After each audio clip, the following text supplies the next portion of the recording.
नमस्ते भारत में खबरें लगातार जारी हैं और देखिए अब बात करते हैं बिहार में हुए दर्दनाक हादसे की। मुजफ्फरपुर में नूडल्स फैक्ट्री के बॉयलर फटने से 7 मजदूरों की जान चली गई। करीब 10 लोग घायल हैं जिनका अस्पताल में इलाज चल रहा है। नीतीश सरकार ने मृतकों के परिजनों को 4-4 लाख के मुआवजे का ऐलान किया तो केंद्र ने भी मृतकों के परिवारों को 2-2 लाख और घायलों के परिवारों को 50-50 हजार के मुआवजे का ऐलान किया है। लेकिन सवाल लापरवाही और नियमों की अनदेखी को लेकर खड़े हो रहे हैं। राज्य सरकार ने उच्च स्तरीय जांच के आदेश दिए हैं। बिहार के मुजफ्फरपुर इलाके में दर्दनाक हादसा। बॉयलर फटने से हुआ हादसा, 7 मजदूरों की हुई मौत। लीकेज कम से कम इनका 6 महीना से। कंपनी वाला मैसेज नहीं आया है। तबाही का ये दर्दनाक मंजर मुजफ्फरपुर जिले के बेला फेज 2 की नूडल्स फैक्ट्री का है। तस्वीरें खुद गवाही दे रही हैं कि हादसा कितना भयानक था। इस खबर से बिहार में हड़कंप मच गया है। हमारी संवाददाता निधि श्री झा ने ग्राउंड जीरो पर जाकर हालात का जायजा लिया। Noodles factory Anshul snacks private limited के नाम से है और सबसे पहले आप जरा पीछे की तस्वीर देखिए। यहाँ पर किसी के नामो निशान बचने की कोई गुंजाइश नजर नहीं आ रही। हादसे को लेकर हमने चश्मदीदों से भी बात की। चश्मदीदों ने एबीपी न्यूज के कैमरे पर हादसे की जानकारी देते हुए बताया कि ऐसा हादसा न पहले कभी हुआ है न यहाँ देखा गया है। एक धमाका हुई, ऐसा लगा जैसे भूकंप सा आ गया। उसके बाद लोगों ने घर से बाहर निकलना स्टार्ट किया तो देखा कि गांव में भी हमारे छोटे छोटे 5 केजी 4 केजी का टुकड़ा सब गिरा। किसी के मकान पे, किसी के गाड़ी पे, किसी के घर के बगल में।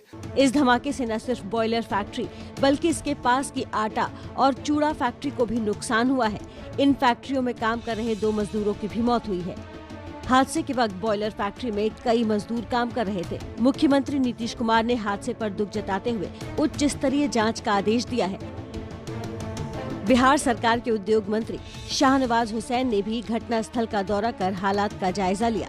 मृतक परिवारों को सरकार की तरफ से 4-4 लाख रुपए का मुआवजे का ऐलान भी किया गया है। जो लोग हताहत हुए हैं उनको 4 लाख रुपया बिहार सरकार की तरफ से दिया गया है और कई को नुकसान हुआ है। एक अखबार के दफ्तर को भी हुआ है, वो अखबार आज छप भी नहीं पा रहा है वहाँ से।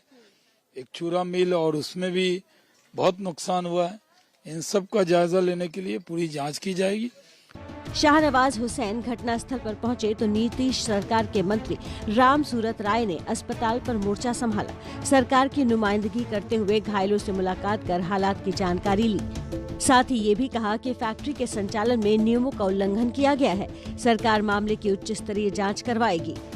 फैक्ट्री का जो कानून नियम है उसका उल्लंघन हुआ है और अभी हमने पता किया अपने विभाग से, संबंधित विभाग से जानकारी मिली है कि उस बॉयलर का श्रम संसाधन विभाग के द्वारा उसका सर्टिफिकेट इशू मई महीने में ही हुआ था और लेकिन आज किस प्रयोजन से वो फैक्ट्री चला रहे थे जबकि संडे को फैक्ट्री नहीं चलती है।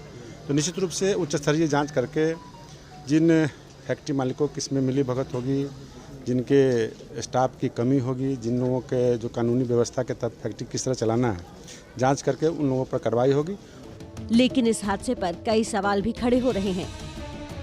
सबसे बड़ा सवाल यह है कि जो बॉयलर फटा, क्या बॉयलर खराब था, क्या उसमें पहले से कुछ खामियां थी और अगर खामियां थी तो इसके बारे में यहाँ काम कर रहे तमाम जो मजदूर जो हर दिन की तरह आज काम करने आए थे, क्या उन्होंने इसकी सूचना फैक्ट्री मालिक को दी थी?